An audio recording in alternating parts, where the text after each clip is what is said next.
अगर आपसे कोई पूछे कि हमें ऐसे म्यूचुअल फंड्स बताओ जो कि नेक्स्ट 10 टू 20 ईयर्स के लिए बढ़िया हो सकते हैं, तो आप डेफिनेटली सोच में ज़रूर पड़ जाएंगे। वहीं पर दूसरी ओर हम 5 से 7 साल के लिए बहुत से अच्छे फंड्स बता सकते हैं। ऐसा इसलिए क्योंकि किसी भी एक्टिव फंड का लगातार कंसिस्टेंट बेसिस पर अच्छा परफॉर्म कर पाना थोड़ा मुश्किल काम है, खास तौर पर मिड कैप और स्मॉल कैप फंड्स का, जिनका AUM लगातार बढ़ता रहता है। इसी वजह से इन कैटेगरीज में ये समस्या ज़्यादा हो सकती है। तो दोस्तों, यदि आपकी भी एज कम है या आपका इन्वेस्टमेंट होराइजन 10 से 20 साल का है, साथ ही आप ऐसे म्यूचुअल फंड्स में इन्वेस्ट करना चाहते हैं जिन्हें कि आपको कंसिस्टेंट बेसिस पर रिव्यू नहीं करना पड़े, तो आज मैं आपको 3 ऐसे म्यूचुअल फंड्स बताऊंगा जो कि इस क्राइटेरिया में फिट बैठते हैं। दोस्तों, आगे बढ़ने से पहले यदि आपने अभी तक इस चैनल को सब्सक्राइब नहीं किया है तो प्लीज़ इसे सब्सक्राइब जरूर कर लें। तो इस लिस्ट में सबसे पहले मैंने रखा है एक mid cap fund. Mid cap funds वो फंड्स होते हैं दोस्तों जो कि ऐसी कंपनीज में इन्वेस्ट करते हैं जिनका मार्केट कैप 5,000 करोड़ रुपए से 20,000 करोड़ रुपए के बीच हो। मतलब कि इस प्रकार की कंपनीज मिड कैप कंपनीज होती है जिनमें कि हाई ग्रोथ की पॉसिबिलिटीज होती है। मार्केट कैप के अकॉर्डिंग देश की सबसे बड़ी कंपनियों में 101 से लेकर 250वीं कंपनियां मिड कैप कैटेगरी में आती है। दोस्तों, यदि आप मिड कैप फंड्स की हिस्ट्री को देखेंगे तो most of active mid cap funds पिछले 10 सालों में अपने बेंचमार्क इंडेक्स के रिटर्न्स को भी बीट नहीं कर पाए हैं। सो इसी वजह से यहाँ पर मैंने एक्टिव फंड के बजाय एक पैसिव फंड को सिलेक्ट किया है जो कि हमें सेम इंडेक्स के बराबरी रिटर्न्स बनाकर देता है। इस फंड का नाम है Motilal Oswal Nifty mid cap 150 index fund, जो कि मिड कैप इंडेक्स का एक पैसिव फंड है। ये फंड 2019 में लॉन्च हुआ था। फंड का लेटेस्ट AUM 1801 करोड़ रुपए है। वहीं पर इसके डाइट प्लान का एक्सपेंस रेशियो 0.30% है। दोस्तों, पैसिव फंड होने की वजह से यहाँ पर आपको थोड़ा कम एक्सपेंस रेशियो देना होता है जो कि म्यूचुअल फंड की कॉस्ट होता है। साथ ही इंडेक्स फंड में सेम उसके बेंचमार्क इंडेक्स के जैसे ही स्टॉक्स होते हैं। सो यहाँ पर फंड मैनेजर का भी कोई स्पेशल रोल नहीं होता। यदि इस फंड के लास्ट 5 ईयर्स के रिटर्न्स को देखें तो इसने 32.38% के रिटर्न्स बनाए हैं, लास्ट 3 ईयर्स में 21.41% के और लास्ट 1 ईयर में 10.74% के रिटर्न्स बनाकर दिए हैं। यदि दूसरी ओर मिड कैप इंडेक्स के लास्ट 10 ईयर्स के रिटर्न्स को देखें तो ये 17.10% के हैं। वहीं पर मिड कैप कैटेगरी के बेस्ट एक्टिव फंड का रिटर्न लास्ट 10 ईयर्स में 18% का है। तो यहाँ पर आप खुद समझ सकते हैं कि मैं यहाँ पर मिड कैप इंडेक्स को अधिक प्रायोरिटी क्यों दे रहा हूँ।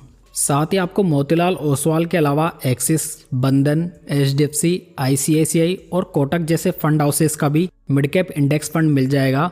सो आप अपनी पसंद के अनुसार किसी भी फंड हाउस से ये फंड खरीद सकते हैं, बस उसका एक्सपेंस रेशियो कम होना चाहिए। सेकंड नंबर का फंड जो मैंने लिया है वो है फ्लेक्सी कैप कैटेगरी का फंड। म्यूचुअल फंड में इन्वेस्ट करने के लिए फ्लेक्सी कैप कैटेगरी बहुत ही बढ़िया मानी जाती है क्योंकि इस कैटेगरी में स्टॉक सिलेक्शन को लेकर कोई भी रिस्ट्रिक्शन नहीं होता। दोस्तों, अगले 10 से 20 सालों के लिए मैंने फ्लेक्सी कैप कैटेगरी में पराग पारिक फ्लेक्सी कैप फंड को चुना है जो कि इस कैटेगरी का बेस्ट फंड माना जाता है। वैसे इस फंड का AUM अभी 88,000 करोड़ रुपए के आसपास है, लेकिन ये फंड अपना most of investment large cap companies में रखता है। सो यहाँ पर हाई AUM को लेकर भी कोई खास प्रॉब्लम नहीं होनी चाहिए। पराग पारिक के फंड के बेसिक्स की बात करें तो ये फंड 2013 में लॉन्च हुआ था। फंड अपने बेंचमार्क इंडेक्स के रूप में निफ्टी 500 TRI को फॉलो कर रहा है। फंड का लेटेस्ट AUM 88,005 करोड़ रुपीज़ है। वहीं पर इसके डाइट प्लान का एक्सपेंस रेशियो 0.63% है।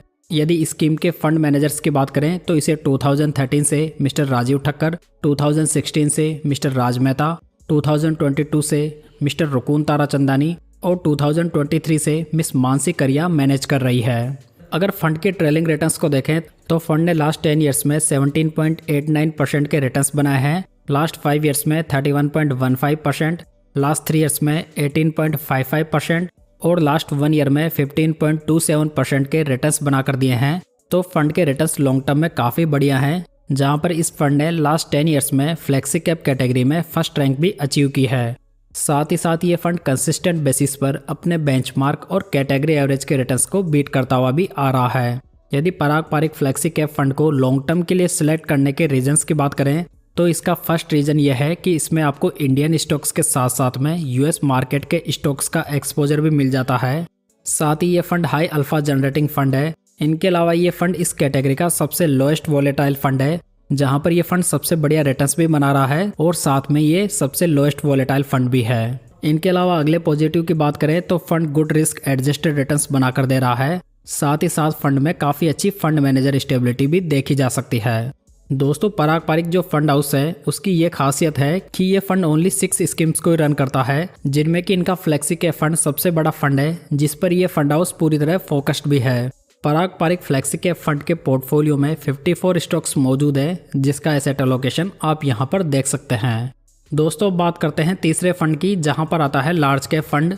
तो यहाँ पर तीसरे फंड के तौर पर मैं ना तो कोई स्मॉल कैप फंड ले रहा हूँ, ना ही कोई एक्टिव लार्ज कैप फंड, बल्कि मैंने यहाँ पर एक इंडेक्स फंड को चुना है। अगर स्मॉल कैप फंड की बात की जाए तो अगले 20 साल के लिए बेस्ट स्मॉल कैप फंड खोजना बहुत मुश्किल काम है, क्योंकि एक्टिव फंड में बेस्ट स्मॉल कैप फंड लगातार चेंज होता रहता है।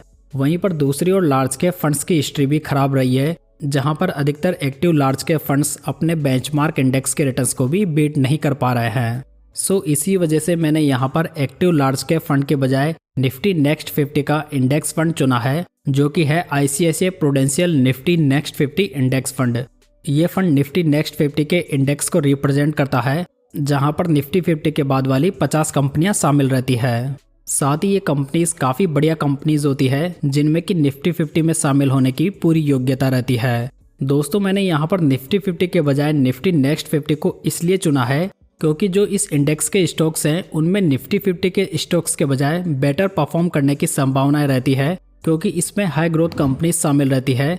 लेकिन यदि आप थोड़ी और स्टेबिलिटी को प्रेफर करते हैं तो आप निफ्टी 50 के इंडेक्स फंड को भी देख सकते हैं। ICICI के इस फंड के बेसिक्स की बात करें तो इसका लेटेस्ट AUM 6083 करोड़ रुपीज़ है। इसके डेट प्लान का एक्सपेंस रेशियो 0.31% है। अगर फंड के ट्रेलिंग रिटर्न्स की बात करें तो इसने लास्ट 10 ईयर्स में 12.83% के, लास्ट 5 ईयर्स में 24.81%, लास्ट 3 ईयर्स में 16.07% और लास्ट 1 ईयर में 6.79% के रिटर्न्स बनाकर दिए हैं।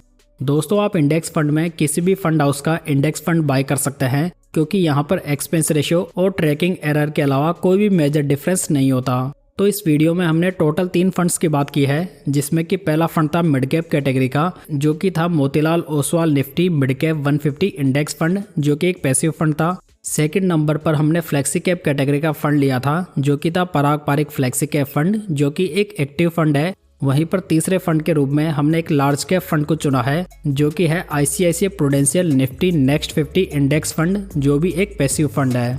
तो दोस्तों ये थी आज की जानकारी। उम्मीद करता हूँ कि आपको पसंद आई होगी। वीडियो अच्छा लगा हो तो इसे लाइक, कमेंट और शेयर जरूर कीजिएगा। साथ ही इस चैनल को सब्सक्राइब जरूर कर लीजिएगा। तो चलिए दोस्तों फिर मिलते हैं किसी नई जानकारी के साथ।